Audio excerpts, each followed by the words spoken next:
sleeping. Oo. It was hard. We'll record now. Okay, Yeah, game. Ayun na.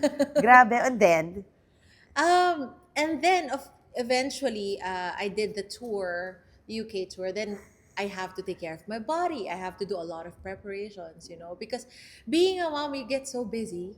Wala ka ng time to practice. But every time I have an offer like this one, I know I have to prepare for this vocally and physically. andito rin sila ulit. Yes, my whole family's here. So, My yeah. husband and 2 kids. And I'm grateful kasi andito yung family ko, my parents. So, sige, dyan muna kayo sa lola-lola.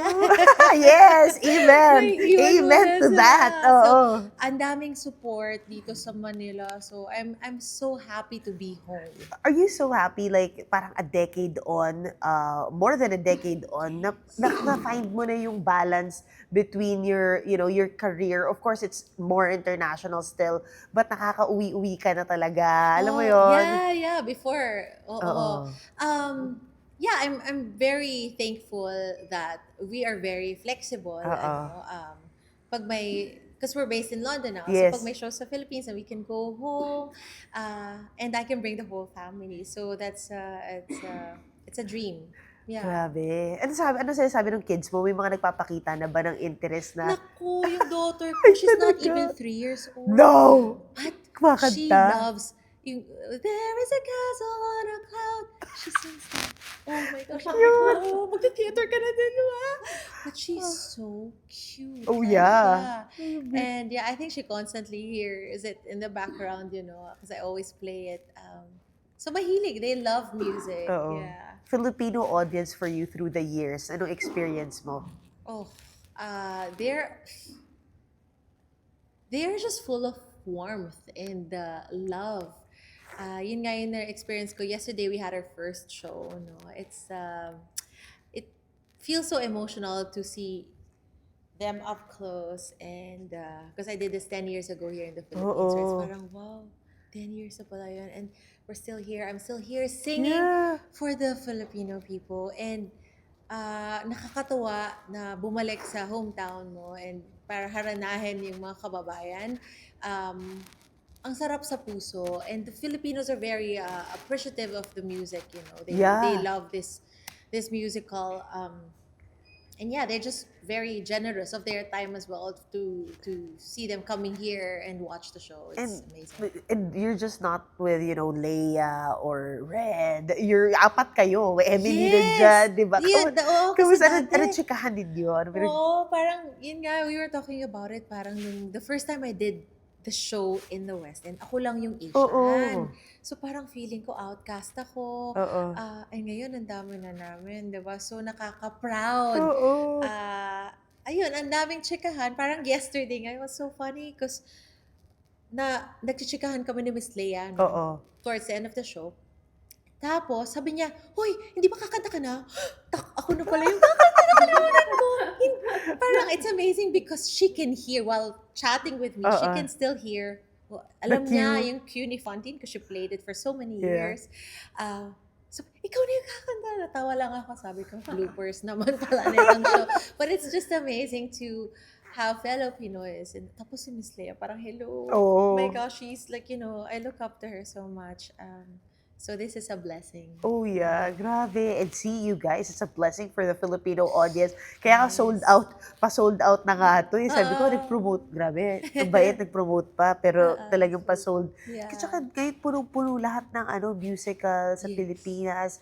Iba na rin yung gusto natin ng live ngayon. Nakakatuwa. Nakakagulat to. At saka hindi pati mga kabataan na rin, books and musicals, which is great. Yeah. Anong favorite mo kantahin sa Les Mis? Favorite? I mean, except I Dreamed the Dream. Yeah. I think right now, yung Castle on a Cloud, because every single night I sing that for my daughter. Oh, that's so sweet. yeah, That's precious. So during the scene, no spoilers allowed. Yeah. During the scene after my scene, meron kaming moment with the daughter. Did you see that? Did you watch the show? So may moment with the daughter before Castle in the Cloud. So doon nakakaiyak. Because I feel like that's my daughter. Like in real life, that's my, I sing that song to her every single night. So I think that will be at the moment, you know. Just breaks my heart. So this will go on until March, but March. after this, do you plan to extend, do a little bit of projects in the Philippines? Or Yes, there are some offers, but I don't think I am allowed to say that yet. But we'll see. Because I am thinking, okay, what's best for the kids, you know? Because I feel like I'm always dragging them everywhere I go. Ay. And we're homeschooling at the moment. Ang hirap, ako yung Uy, grabe. teacher. Paano mo binabalance yun? Mahirap. So ngayon, I'm here the whole day. So my husband would teach them. So it's hard, but fulfilling at the same time because we're working and also, you know, Educating them. educating the kids. So we'll see after March where we'll be. Yeah. What's your tips? Like Tips how for the to moms? balance working and Oh my gosh. do you advise it? Charot. Wala. Yeah, no. No.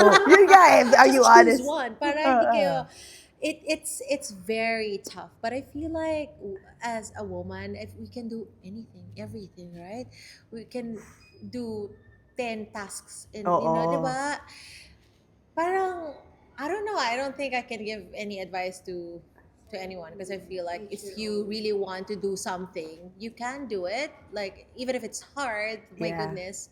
I mean, touring the world, bringing your family, and just moving around is very, very hard. Sabi ko noon, I don't think I can do this. But actually, we can. Yeah, ginagawa After nyo na. after every tour, I'm like, Ang good job. galing. You did it.